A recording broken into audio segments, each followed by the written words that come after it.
जो 4-5 लोग खड़े हैं टोपी लगा करके और वो मंदिर की रक्षा कर रहे हैं, वो फेक तस्वीरें थी। और बांग्लादेश के पत्रकार ने खुद इस बात की पुष्टिकरण की है कि ये भारत में बैठे मोदी जी और भारत के हिंदू जो बांग्लादेश के हिंदुओं के लिए बहुत परेशान हो रहे हैं, फिक्रमंद हो रहे हैं, उनको उनकी आंखों में धूल झोंकने के लिए बांग्लादेश के मुसलमानों ने ये 2-4 तस्वीरें लेकर के वायरल करवाया है।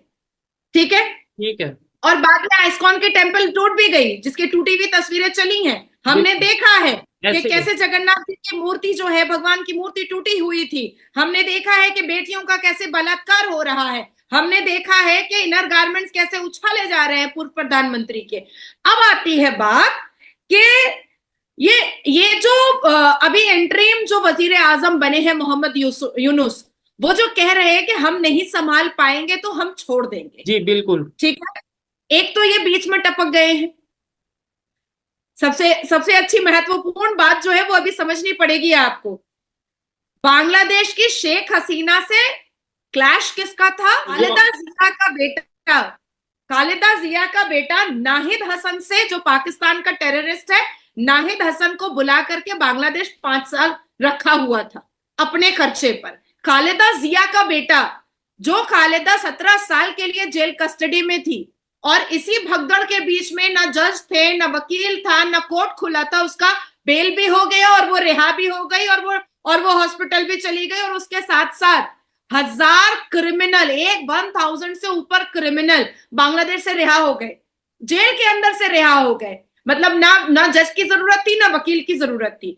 तो खालिदा जिया, जिसने ये पूरे आतंक को फैलाया जमायत इस्लामी के साथ मिल करके, खालिदा जिया जो पिछले 15 साल से शेख हसीना को फूटी नजर देखना नहीं चाहती थी, खालिदा जिया जिसने रजाकारों को जमा किया वहां पर, खालिदा जिया का बेटा जो नाहिद हसन नाम के एक पाकिस्तानी टेररिस्ट से बात करता था और चाइना से फंडिंग लेता था, वो आपस में वो अपनी मां को वजीर आजम के चेयर पर बैठाने के लिए ये सारी साजिश खेला।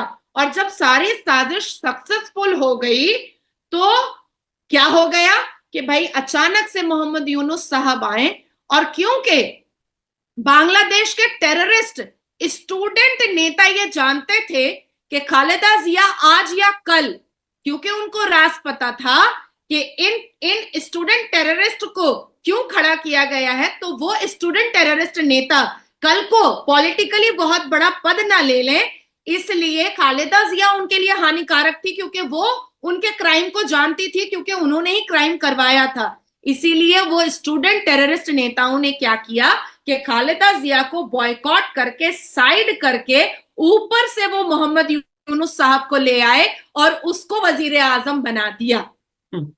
अभी आपको बात समझ में आई है? क्योंकि दो लोग एक दूसरे की चोरी को जान रहे थे। खालिदा जिया ठीक है स्टूडेंट टेररिस्ट को जानती थी और स्टूडेंट टेररिस्ट खालिदा जिया को जानते थे, इसलिए दो चोर एक जगह खड़े नहीं हो सकते थे, इसलिए दोनों ने एक दूसरे को काटने की कोशिश की।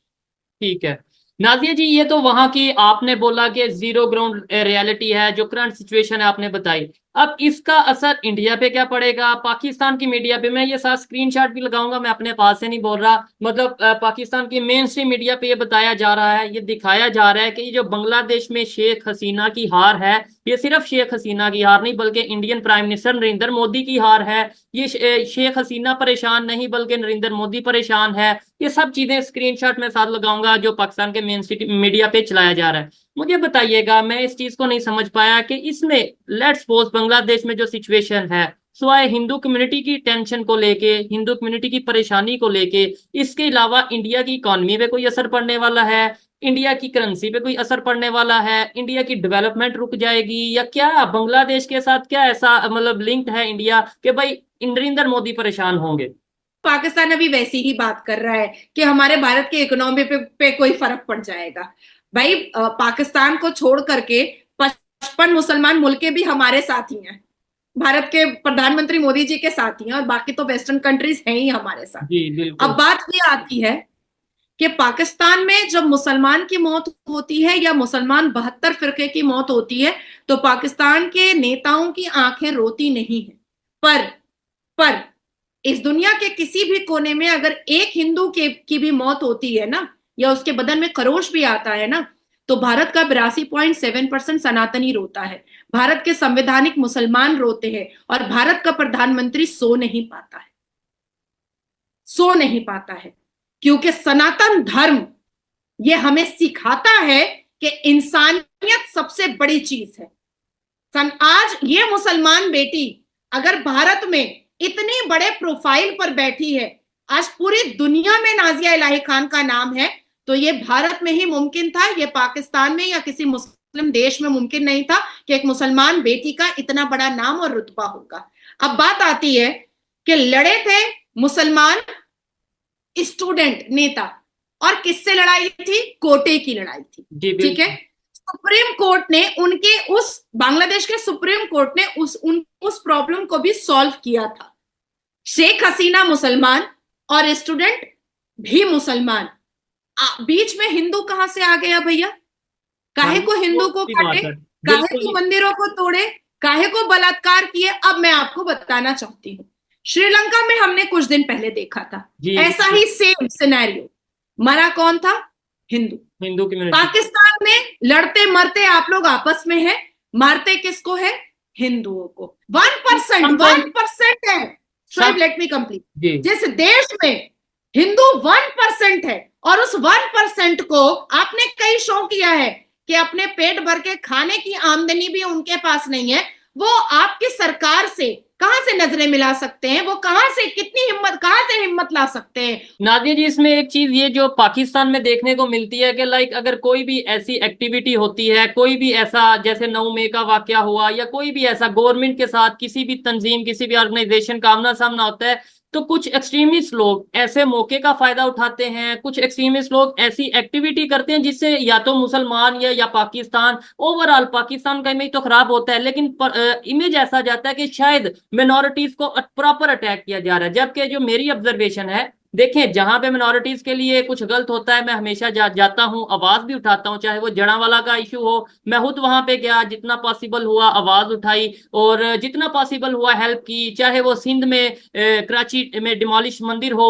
तब भी मैं वहां पे गया। लेकिन आप शायद मेरे पॉइंट को, या देखने वाले मेरे पॉइंट को समझने की कोशिश करें कि मेरी और सामने वाले की लड़ाई है, लेकिन उस लड़ाई को कोई दूसरा रंग देने के लिए कोई तीसरा इंसान या कोई तीसरा ग्रुप आता है और कोई ऐसी एक्टिविटी करता है जिससे मेरा भी इमेज खराब होता है, सामने वाले का इमेज भी खराब होता है, और वो सारी लड़ाई का जो एक थीम होता है, जो मकसद होता है, उसे चेंज करके एक और रंग दे दिया जाता है। समटाइम नादिया जी, आपको नहीं लगता ऐसा भी होता है कि कोई ऐसी एक्टिविटी की जाए और सारे मामले को उस साइड पे ले जाया जाए? देखिए, उससे शोएब, अच्छा मुझे ये बताएं कि ये जो मुसलमान रेप करते हैं, ये तो हमारे इस्लाम के खिलाफ ही करते हैं। डेफिनेटली। ये जो मुसलमान औरतों को गालियां देते हैं, वो हमारे इस्लाम के खिलाफ ही करते हैं। बिल्कुल। ये जो मुसलमान मजार परस्ती करते हैं, ये तो हमारे इस्लाम के खिलाफ ही करते हैं। ये जो मुसलमान दूसरों को धोखाधड़ी दे करके पैसा लूटते हैं, ये तो हमारे इस्लाम के खिलाफ ही करते हैं। ये जो मुसलमान दूसरों की बेटियों का कैरेक्टर एसेसिनेशन करते हैं, ये तो इस्लाम के खिलाफ ही करते हैं। अब हमारे भारत देश में कई मोहम्मद नाम के लोग हैं जो रेप के केस में जेल के अंदर है। अब उसमें अगर आप ब्लास्फेमी करना चाहोगे कि अरे मोहम्मद कैसे जेल के अंदर हो सकता है बलात्कार केस में, भैया वो नाम ही फिर नहीं रखना था ना। नाम ही नहीं रखना था ना। मैं भी यही कहना चाह रहा हूँ कि भाई देखें, किसी ने गलती की, लेकिन डेफिनेटली जब वो किसी भी कम्युनिटी से बिलोंग करेगा तो वो सारी ओवरऑल उस कम्युनिटी को सामने रखा जाएगा कि क्या वजह, मोस्टली इश्यूज हमें यहाँ पे देखने को मिल रहे हैं, इसी कम्युनिटी से देखने को मिल रहे हैं। नाजिया जी, तो इंडियन प्राइम मतलब शोएब, लेट मी कंप्लीट, मैं इस कंटेंट को पूरा कर दूं। तो इसका मतलब है कि जो इस्लामिक अपने आप को कह रहे हैं, वो एक्चुअली में इस्लाम नहीं मान रहे हैं, इस्लाम के जस्टिफिकेशन पर अपने क्राइम को अंजाम दे रहे हैं। मैं भी यही एक्सप्लेन करना, मैं भी यही कहना चाह रहा था कि मतलब वो इस्लाम का नाम लेके या किसी भी मजहब का नाम लेके इन सब एक्टिविटीज को करते हैं, डेफिनेटली फिर जी ठीक है, वो इस्लाम को यूज कर रहे हैं या एक्चुअली मिसयूज कर रहे हैं, और इस्लाम के जस्टिफिकेशन पर अपना पर्सनल फायदा निकाल रहे हैं। ठीक है, और यही कहते हैं कि ये अच्छा मुसलमान है। हाँ, ये इस्लाम कहते हैं। हाँ, द सेकेंड थिंग कि जब ये मुसलमान आपस में लड़ते हैं मुस्लिम कंट्रीज में, और उसमें जो भी माइनॉरिटी हिंदू या सिख या यहूदी या ईसाई होता है, आप बलि का बकरा उसको क्यों बनाते हैं? क्यों बनाते हैं? इसका मतलब है कि आपकी ये साजिश है कि आप इस्लाम को बदनाम करने के लिए हिंदुओं को गलत बोलते हैं, हिंदुओं को काफिर बोलते हैं। इस्लाम का आपने एक पर्दा खड़ा करके आप इस्लाम को बदनाम कर रहे हैं और अपनी गुंडागर्दी मचा रहे हैं। बंगाल में अंतरिम सरकार का गठन जरूर हो गया है। वहां के जो नए प्रधानमंत्री बने हैं उन्होंने एक तरह से साफ तौर पर बांग्लादेशियों को बोला है कि भाई आपको माइनॉरिटी का खास तौर पर ख्याल रखना पड़ेगा और उनके खिलाफ अगर कोई भी एक्शन या कोई भी गलत हरकत आप कर रहे हैं तो आप प्लीज बंद कर दीजिए। वहीं पर एक बहुत बड़ी तस्वीर आज देखने को जो मिल रही है वो ये है कि हिंदुओं ने सोचा कि हमारे आगे पीछे कोई नहीं है, हमें खुद ही हथियार उठाने पड़ेंगे, हमें खुद ही अपने बचाव के लिए मैदान में उतरना पड़ेगा। और बहुत ज्यादा रोष इस वक्त बांग्लादेशी हिंदुओं में देखा जा रहा है क्योंकि उनकी मदद के लिए कोई भी नहीं आ रहा है। यहां तक कि सिर्फ और सिर्फ बयानबाजी हो रही है। हमारे देश में तो विपक्ष बिल्कुल मुंह पर उंगली साध कर बैठा हुआ है। जो पहले फिलिस्तीन में मारे जा रहे मुसलमानों के लिए दिन भर छाती पीटते थे, आज हिंदुओं की मौत पर चुपचाप बैठे हुए, सन्नाटा पसरा पड़ा है। लेकिन जो वहां के हिंदू हैं वो खुद अब निपटने के लिए तैयार हैं। वो सड़कों पर उतर रहे हैं और लगातार जिहादियों को मारकर पीटकर भगा रहे हैं और ये कह रहे हैं कि देश हमारा भी है, हम यहाँ के नागरिक हैं और हमें उतने ही अधिकार रहने को है जितना बांग्लादेशी मुसलमानों को है। खैर, एक बात तो ये हो गई। दूसरी तरफ एक इस्लामिक स्कॉलर हैं अबू नज्म फर्नांडो, इन्होंने बांग्लादेश में रहने वाले हिंदुओं को खुलेआम धमकी दी है। मैं आपको अल्टीमेटम देता हूं, आपके पास केवल दो विकल्प हैं, हिंदू या तो इस्लाम अपना लें या मौत को गले उतार लें। तख्ता पलट होने के बाद लगातार हिंदुओं की हत्या हो रही है, दर्जनों हिंदुओं को मारा जा चुका है, उनके घर जलाए जा चुके हैं। लेकिन इसके बावजूद जिस तरह से ये जिहादी लोग हैं ना, ये हिंदुओं को धमका रहे हैं। लगभग 1.5 करोड़ हिंदू बांग्लादेश में रहते हैं। अब आप ये सोचिए